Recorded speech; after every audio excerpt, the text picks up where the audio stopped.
ان میں منفرد ہے سیدہ، کیونکہ علی علیہ السلام کا حسب بھی معصوم ہے اور نسب بھی معصوم ہے۔ سیدہ وہ ہیں نسب بھی معصوم ہے اور حسب بھی معصوم ہے۔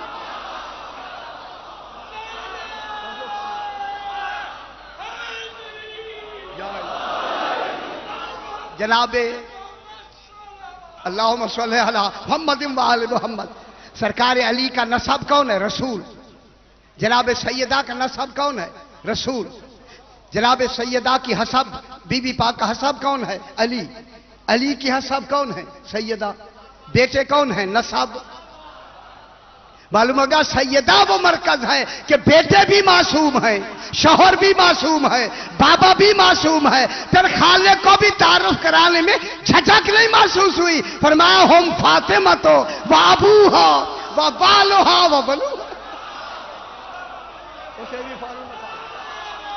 چلیے یا علی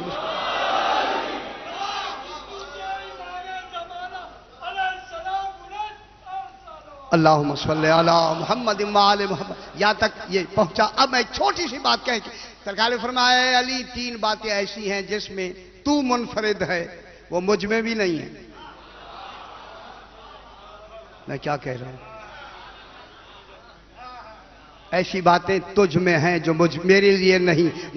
ماشاءاللہ آپ سمجھ گئے۔ فرمایا پہلا وہ ہے، پہلا کہ آپ کا سسر ایسا ہے، میرا بھی ایسا نہیں ہے۔ غور نہیں فرما رہے، کیا بات ہو رہی ہے؟ کیسی عجیب سی بات سرکار نے فرما دی۔ جو فادر اللہ آپ کو ملا ہے وہ مجھے بھی نہیں ملا۔ یار آپ یہاں سے نہیں سمجھ رہے کیا کہہ رہا ہے رسول، کہ جو خسر آپ کو ملا ہے وہ خسر مجھے بھی نہیں ملا۔ ماننا پڑے گا پر رسول کی بیٹیاں کہیں نہیں تھیں۔ ہائے ہائے ہائے، تصور ہی ختم ہو گیا نا بیٹا، یہ چار بیٹیوں کا تصور ہی سے ختم ہو گیا۔ جو اللہم صلی علی محمد و آل محمد، اور جو بیوی آپ کو ملی ہے وہ مجھے بھی نہیں ملی۔ معلوم ہوتا ہے جو صدیقہ آپ کو ملی ہے مجھے بھی نہیں ملی، ہے نا؟ جو بیٹے آپ کو ملے ہیں وہ مجھے بھی نہیں ملے۔ اب پیدا کیا کس کو؟ بشر۔ بشر کسے کہتے ہیں؟ آسان چلتی سی، میں نکلنا بھی جلدی سے چاہتا ہوں تاکہ بات آگے بڑھے۔ بشر کہتے ہیں ظاہری سطح، یہ کھال کی جو ظاہری سطح ہے نا، اس ظاہری سطح کو بشرہ کہتے ہیں۔ ظاہری کھال والا، ظاہری چمڑے والا، اور کئی ویسے ہم ساری لغات نہیں دورا۔ ظاہری سطح کو بشرہ کہتے ہیں، اسی سے بشر بنا۔ اور باطنی سطح کو انسان کی عدمتن کہتے ہیں، اسی سے آدمی بنا۔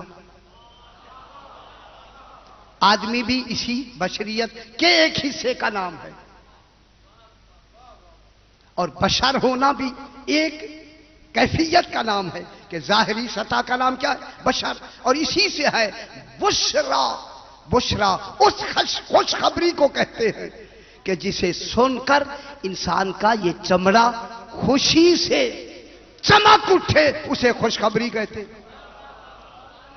اسی سے یہ بشرا اسی کو کہتے ہیں عربی میں بشرا۔ بشرا کے معنی خوشخبری۔ بشرا للمتقین قرآن میں ہے یا نہیں؟ توبہ بھی آئی ہے لیکن یہاں بشرا کی لفظ ہے۔ بشرا بشری صابرین الذین، یہ بشرا اسی سے ہے۔ یعنی جیسے چہرے کا چمڑا چمک اٹھے اس کو بشرا کہتے ہیں۔ اب یہ بشر بنا، جب یہ بشر بنا تو اب دیکھنا ہے کہ یہ بشر کس سے بنا؟ الماء سے۔ خلقا من الماء، خدا کے لیے اب مشکل نہ محسوس فرمائیں، سنتے رہے۔ الماء سے، الماء سے کس کو بنایا؟ بشر کو بنایا۔ اب سامنے کیا ہوگا؟ الماء نہیں ہوگا، الما سے کیا بنایا؟ بشر. بحث کریں گے الما کیا ہوتی ہے. الما سے بنا کوئی تو شے ہے نا جس سے کہ یہ بشر بنا. اب دیکھیں قرآن میں اللہ نے کتنے بشر بنائے؟ فقط 2. انی خالق بشرم من طین، میں ایک تین سے، ایک مٹی سے، مٹی کہہ دیا ابھی، مٹی سے ایک بشر بنا رہا ہوں. تو یہ بشر جو بنا ہے یہ تین نہیں ہے. کس سے بنایا بشر؟ تین سے. انی خالق بشرم من طین. طین مانا گیلی مٹی سے میں نے بشر بنایا. تو اب یہ سامنے کیا ہے؟ بشر. بنا کس سے ہے؟ تین سے. تو معلوم ہوتا ہے ایک ایسا بشر بنا ہے جس کا مادہ تین ہے، صورت بشر کی ہے. یا علی مدد. اس کی شکل و صورت بشری ہے لیکن بنا کن سے ہے؟ تین سے. تین سے بشر بنایا. تو اب جب بھی وہ سامنے آئے گا بشر ہی کہلائے گا، تین نہیں کہلائے گا. تو جو فرمائے، میں بار بار اسی لیے زور دے رہا، اس کا مادہ کیا ہے؟ جیسے یہ بنا ہے تین، مادہ اس کا کچھ اور ہے، بنا کچھ، بن گیا کچھ اور ہے. ٹھیک ہے. اب اس کو جو بنایا، یہ جو تین سے بنایا، کس کو بنایا؟ جناب آدم علیہ السلام کو. جناب آدم کو بنایا کس سے بنایا؟ مٹی سے. تو معلوم ہوتا ہے یہ ہے مٹی کا بشر. ہائے ہائے. مٹی کے بشر کو آدم کہتے ہیں، الما کے بشر کو آل محمد کہتے ہیں.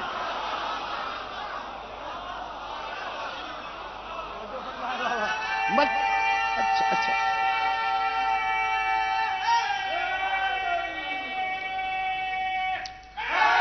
یا علی مشکل. اللہم صلی علی محمد وآل محمد. ٹھیک ہے نا. جو بابا یہیں سے تو یہ بحثیں، یہی بحث تو کرنی ہے، ضروری ہے. الما سے یہ 14 کس سے بنے؟ الما سے. جس سے کوئی بنے وہ شے اس کا اصل مادہ ہوتی ہے. ٹھیک ہے. اب آپ میری طرف دیکھیں بابا، یہ 14 بنے الما سے. یہ الما کے بشر ہیں. جتنی جناب آدم علیہ السلام بنے ہیں یہ تین کے بشر ہیں. بشر کے معنی ظاہری صورت، ظاہری شکل. قلم آپ بنا لیں، قلم، قلم ایک صورت کا نام ہے. لکڑی کا بنا لیں، کہیں گے قلم، حالانکہ ہے لکڑی. سونے کا بنا لیں، کہیں گے قلم، حالانکہ بنا سونے سے ہے. پلاسٹک سے بنا دیں، کہیں گے قلم، قلم کو پلاسٹک نہیں کہیں گے. اب اللہ نے آل محمد کو ان کی ظاہری شکل میں کہا کہ یہ بشر ہیں. حقیقت میں بشر نہیں، اہل نور ہیں. غور نہیں فرما رہے میں کیا کہہ رہا ہوں. انہیں کہا کیا جائے گا؟ غور فرمائے نا بابا. یہ ممبر ہے، یہ دیکھیں ممبر ہے. آپ لکڑی کا بنائیں تو کیا کہیں گے؟ ممبر. اگر پلاسٹک کا بنائیں تو کیا کہیں گے؟ ممبر. اگر لوہے کا بنائیں تو کیا کہیں گے؟ یار ممبر کیوں کہہ رہے ہیں؟ یہ ممبر اس کی ظاہری شکل کا نام ہے، نہ کہ حقیقت کا نام ہے. معلوم ہوتا ہے حقیقت اور ہوتی ہے، ظاہری شکل اور ہوتی ہے. آل محمد مثل بشر آئے ہیں، حقیقت میں نور. ان کا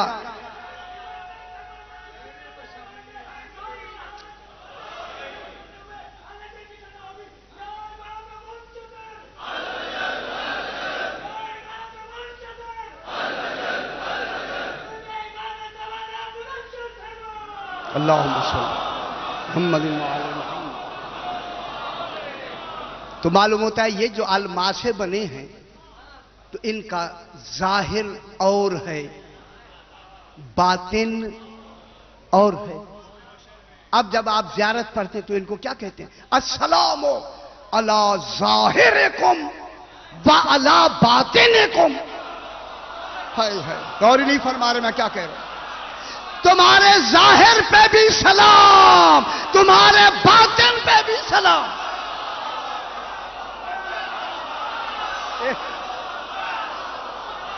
میں کیا کہہ رہا ہوں؟ آپ سلام پڑھتے ہیں یا نہیں پڑھتے؟ پھر مجھے فرمائے ظاہر تو یہ سامنے کھڑے ہیں، باطن کیا ہے؟ اب یہی ظاہر و باطن کی چھوٹی سی بحث کر کے پھر میں بات کو آگے بڑھاتا ہوں۔ جناب ان کا ظاہر، ان کے ظاہر پہ بھی سلام، ان کے باطن پہ بھی سلام ہے نا، یہ سلام پڑھتے۔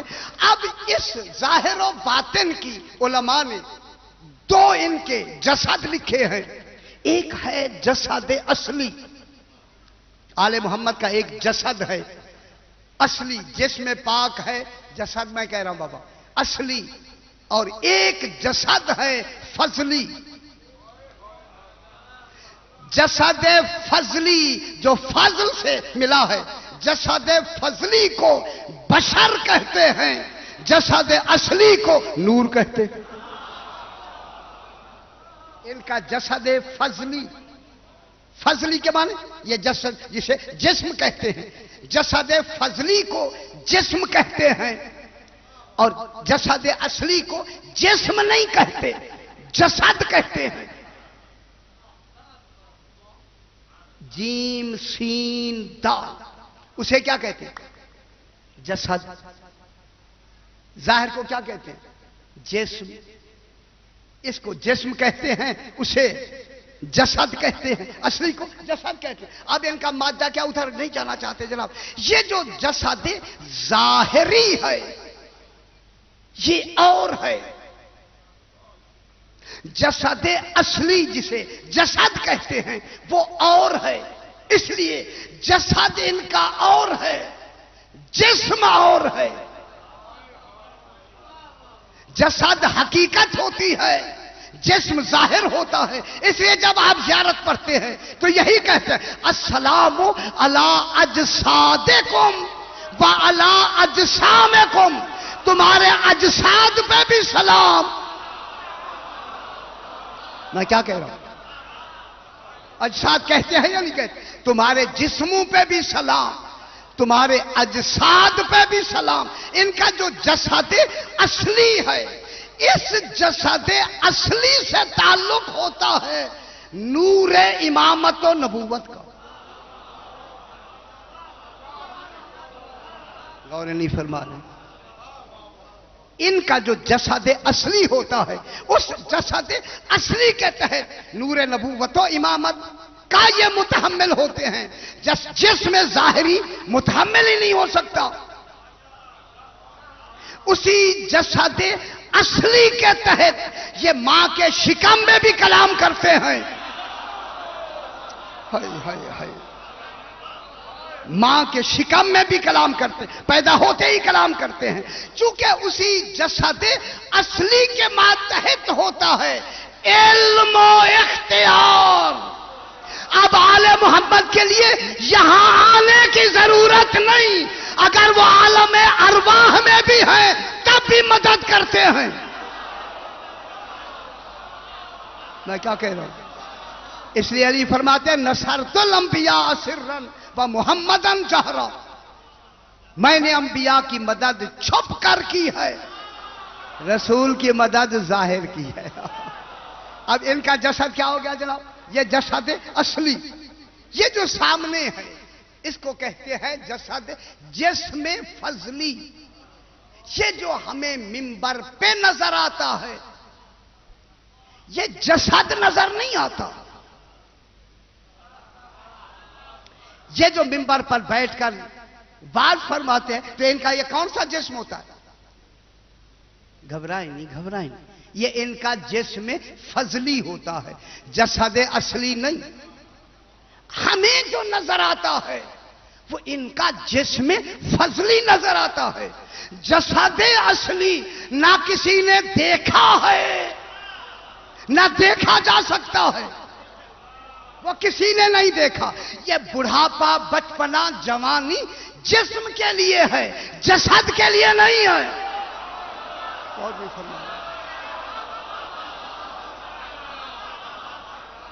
میں بہت بڑی بات کرنے لگا ہوں اگر آپ متوجہ ہیں.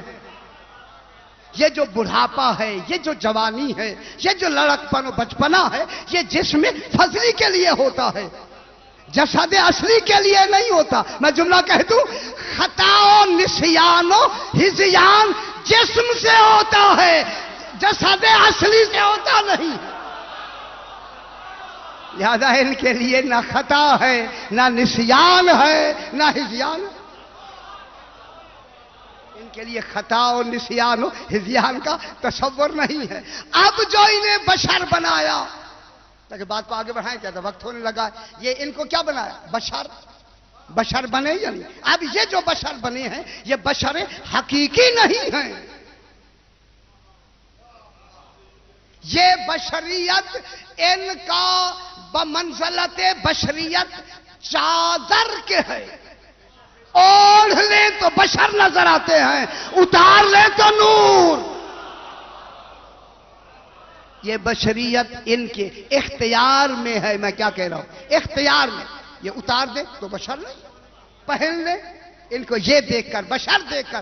یہ نظر جو ہمیں آ رہے ہیں ان کی جسمانی کیفیت نظر آ رہی ہے، جسد کا تو تصور ہی نہیں ہے، وہ نظر نہیں آتا. اب جو خالق نے بشر بنایا،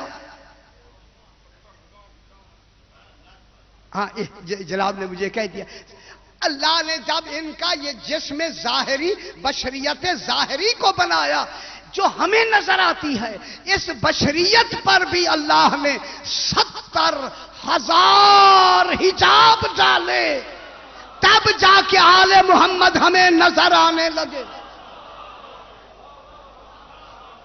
والی بات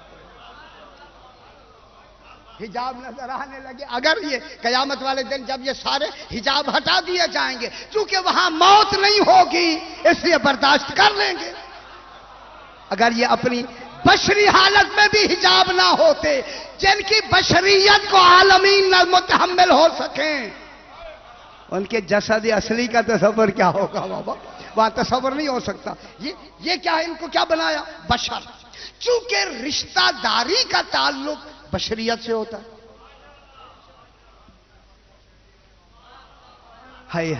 یہ جو بی بی جناب علی مرتضی علیہ السلام کی نسبت سے حسب کے رشتے میں آئیں یا رسول سے نسب کے رشتے میں آئیں، یہ کون سا رشتہ ہے؟ چونکہ رشتہ داری کا تعلق بشریت سے ہوتا ہے. ویسے تو سارے ایک نور ہیں، سارے محمد ہیں، پہلا بھی محمد ہے، آخری بھی محمد ہے، ہم سارے محمد ہیں. یہاں کوئی باپ ہے، کوئی ماں ہے، کوئی بیٹا ہے، کہیں بیوی ہے، کہیں بیٹی ہے. ہیں یہ سارے ایک ہیں، یہ سارے مالک جنت. لیکن ان مالک جنت میں کوئی مختار جنت ہے، کوئی قاسم جنت ہے، کوئی خاتون جنت ہے. مالک تو سارے. اچھا چلو، میں نے درمیان میں ویسے کہا تھا کہ آپ کی توجہ ہو جائے. تو اب یہ جو ان کی بشریت ہے، یہ بشریت کون سی ہے؟ یہ جسم فضلی کی بشریت ہے، جس بشریت سے رشتہ داروں کا تصور آتا ہے. اب اس رشتہ داری میں درمیان میں کون ہے مرکز؟ نسب سے جناب سیدہ، حسب سے جناب سیدہ. تو پھر عالمین کی ہر رشتہ داری کا مرکز فاطمہ ہے. معلوم ہو گیا؟ پھر مودت ان سے ہوگی جن کا رشتہ سیدہ سے ملتا ہو، نہ کہ رسول سے. اور نہیں فرما رہا. اب مودت ان سے ہوگی جن کا قربا سے تعلق ہوگا. قربا فاطمہ ہے.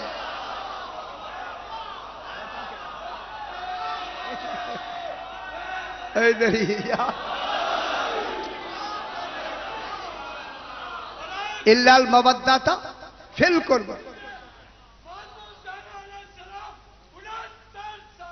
اللہم صلی علی محمد و آل محمد. تو اب مرکز کس کو بنایا؟ رشتے کا مرکز کون ہوا؟ جناب سیدہ پاک. تو پھر اجر رسالت کا مرکز کون بنے؟ جن کا تعلق سیدہ سے ہوگا. جہاں تک آواز آ رہی ہے دوہرا کے یہ جملہ کیوں دہرایا ہوا کہ مودت ان کے ساتھ کرنی ہے، اجر اس مودت کا ملے گا جس مودت کا تعلق فاطمہ سے ہوگا، جس کا نبی سے ہوگا. وہاں نہ نماز کا اجر ملے گا نہ روزے کا اجر ملے گا، چونکہ مرکز تک تو تعلق ہی نہیں ہے. وہ نمازیں نہیں پر قبول ہوں گی جن کا تعلق مرکز سے نہیں ہوگا. تو مودت ان سے ہوگی جن کا تعلق بی بی فاطمہ زہرا سے ہوگا. اب تمام عالمین میں اجر رسالت مرکز کون ہے؟ فاطمہ. میں بہت بڑی بات کر رہا ہوں جناب. پوری انبیاء کی رسالتوں کے اجر کی مرکز کون ہے؟ سیدہ. اب یہ قربانی رسالت میں آتی ہے. ونہر میں کیا کہہ رہا ہوں؟ یہ قربانی کس میں آتی ہے؟ دین میں آتی ہے یا شریعت میں آتی ہے؟ یہ وہ قربانی ہونی چاہیے جس کا تعلق شریعت سے نہ ہو، دین سے ہو.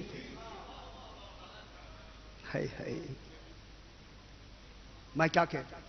جب مرکز بی بی پاک ہیں تو پھر ونہر میں، جب یہاں صلی لے ربے کا میں صلاۃ حقیقی ہے تو پھر قربانی دینے میں شریعت سے اس کا کیا تعلق ہے؟ صلاۃ حقیقی کا تعلق شریعت سے نہیں ہے، اطاعت سے ہے. اتباع سے نہیں ہے، اطاعت سے ہے. فروع دین سے نہیں ہے، اصول دین سے ہے. پھر ونہر میں وہ قربانی ہونی چاہیے جس کا تعلق اصول دین سے ہو، فروع دین سے نہ ہونا بابا. تو پھر یہ ونہر میں کون ہے؟ کن کی قربانی دو؟ ابھی سمجھ نہیں رہا بابا. اب معلوم ہو گیا کہ ایسی قربانی ہونی چاہیے. رسول اس قربانی کے لیے قربانی کرو. تو معلوم ہوتا ہے ازل میں محضر پہ دستخط ہو چکے. اب یہ بات پھر لمبی ہے کہ اس قربانی پر قربانی اسی لیے میری طرف دیکھیں بابا، اس لیے حکم ہے کہ یہ قربانی جو آپ شرعی کرتے ہیں وہ جانور پالتو گھر کا نہ ہو تاکہ ذبح کرنے میں تکلیف نہ ہو. یہ ہے مستحب ہے یا نہیں؟ مستحب یہ ہے کہ وہ پالتو جانور گھر کا نہیں ہونا چاہیے. تو پھر اصول دین میں کس کی قربانی ہوئی؟ ذبح عظیم کون ہوا؟ کتنی بڑی قربانی ہے ذبح عظیم. اسے جلدی سے بات میں جلدی سے آگے بڑھا دیں. اب ونہر کے معنی میرا حبیب. ذبح عظیم سمجھ آئی؟ اب اتنا چونکہ وقت نہیں ہے مجھے وقت نے قابو کیا ہوا ہے کہ ذبح عظیم کی قربانی کرو. جب جہاں قربانی کرو تو اس قربانی میں اصل سبب بن رہی ہے جناب سیدہ فصلی لربے کا ونہر. اگر بی بی کے سبب سے صلاۃ حقیقی کا حکم ہے تو بی بی ہی کے سبب سے یہ نہر کی قربانی کا حکم ہے. سبب کون بنے گی؟ جناب سیدہ پاک. جب صلاۃ حقیقی میں اس کا اعلان کرو. جب رسول نے اعلان فرمایا فوراً کہا الیوم اکملت لکم دینکم، وہ تو وہاں دین مکمل ہو گیا. اب یہ نہر کا کس کی قربانی ہے؟ نہر کے کیا معنی؟ نہر کے معنی ہیں نیزہ مار کر اونٹ کو ذبح کرنا.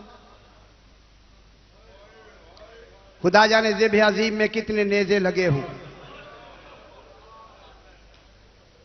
ماشاءاللہ چونکہ یہ آج آخری رات بھی ہے اس پرسے کا مرکز جناب سیدہ ہوگی جس کا بیٹا ذبح عظیم ہے. آج جناب سیدہ کی بھی شہادت ہے اور آج امام حسین علیہ السلام جو ذبح عظیم ہے جس کے لیے رسول کو کہا ونہر.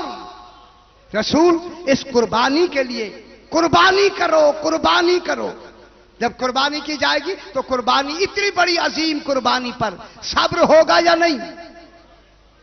وہ صبر کی مظہر مرکز کون ہوگا؟ میں کتنی مجالس یہاں پڑھ چکا ہوں کہ جب آپ ایک زیارت پڑھتے ہیں بی بی پاک کی، ایک جملہ بس زیارت پڑھتے ہیں السلام علیکم یا ممتحنہ، تو اے بی بی